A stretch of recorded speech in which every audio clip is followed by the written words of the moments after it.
Current affairs के पहले I have to prepare the basics well. इस बार भी जिसका बेसिक्स पे फोकस था उसके लिए prelims was not difficult because 70% of the keywords of GS1 23 and GS1 22 are similar. अपना एक्सपेक्टेशन ज्यादा हो जाता है, करंट की तरफ ओरिएंटेशन ज्यादा हो जाता है। यहाँ करंट मतलब आज न्यूज में कुछ हुआ वो नहीं लिखना होता है। We have to write institutional structural examples and generalised examples. Institutional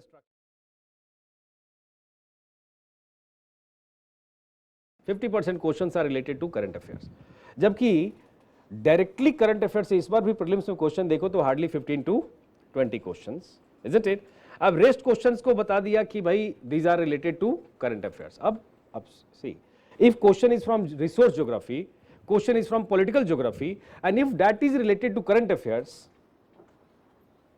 if I have studied resource geography or political geography, then only I can solve that question ना, yes or no?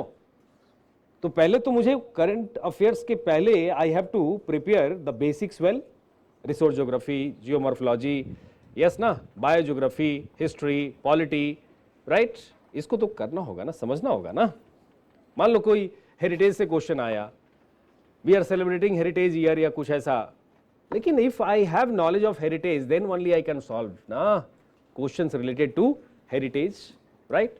So basics, इस बार भी जिसका basics पे focus था उसके लिए prelims was not difficult because 70% of the keywords of GS1 23 and GS1 22 are similar. 70% keywords are similar. Question का कीवर्ड होता है रिवर्स, लेक्स, यस ना, persons, literature, books and all, yes ना। कीवर्ड सिमिलर है तो डिफिकल्ट कहाँ है? UPSC तो अपनी जगह पे ही है, राइट? अपना एक्सपेक्टेशन ज्यादा हो जाता है, करंट की तरफ ओरिएंटेशन ज्यादा हो जाता है, टेस्ट की तरफ ओरिएंटेशन है ना। Test becomes parameter of preparation, not the syllabus, right, not the PYQs keywords. तो इसमें प्रॉब्लम हो जाता है, राइट?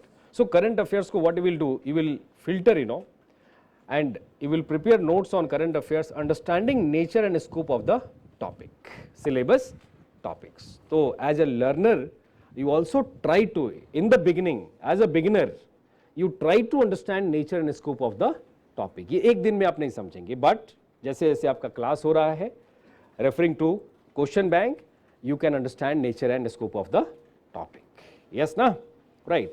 सोशियोलॉजी में ये काम मैं कर दूंगा। इसमें क्या होता है, मैं अपना तो ज़्यादा theoretical conceptual in paper 1, but या in every in most of the topics we can add value by referring to paper 2 as well as some contemporary from general studies, is it?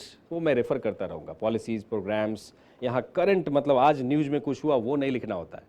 We have to write institutional structural examples and generalised examples. Institutional structural and generalised examples, वो मैं बताऊंगा generalized examples क्या। तो green revolution is a generalized examples. When we are writing mode of production of Karl Marx, we can talk about green revolution in Indian society, कि how change in mode of production change the relations of production, a new middle class emerged in rural areas. तो such examples we use in sociology, right? But more current example you can use in general studies. But कैसे? Understanding nature and scope of the topic. मतलब ऐसा blind नहीं रहना कि मेरे को हर answer में ही करंट लिखना है, करंट से ऑब्सेशन नहीं होना चाहिए। हार्डली 10% कंट्रीब्यूशन होगा करंट नॉलेज का इन मेंस आंसर राइटिंग, 10%।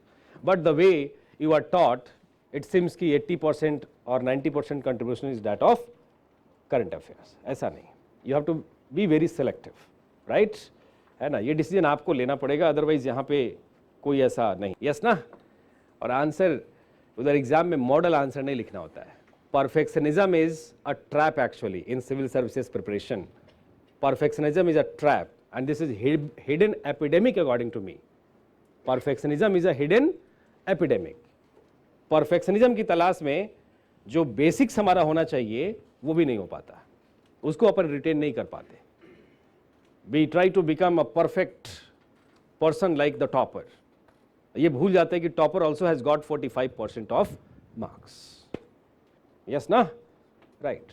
तो ऐसा नहीं, गेटिंग अ पॉइंट। बिगिनिंग में just be and behave like a beginner and try to be a good learner, result अच्छा होगा, मानो। अच्छा होगा, यस ना।